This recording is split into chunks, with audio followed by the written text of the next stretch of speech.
You ask Tiger to solve. This deals with linear equations with one unknown. The final result is y=28/5. Let's solve it step by step. Simplify the expression. Expand the parentheses. Simplify the arithmetic. Combine like terms. Expand the parentheses.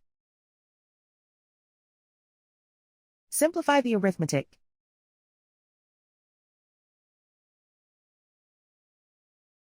Group all y terms on the left side of the equation. Subtract 3y from both sides.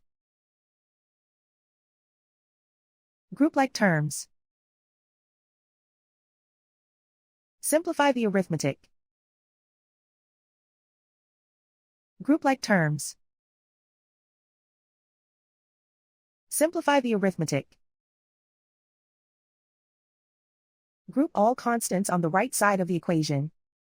Add 24 to both sides. Simplify the arithmetic.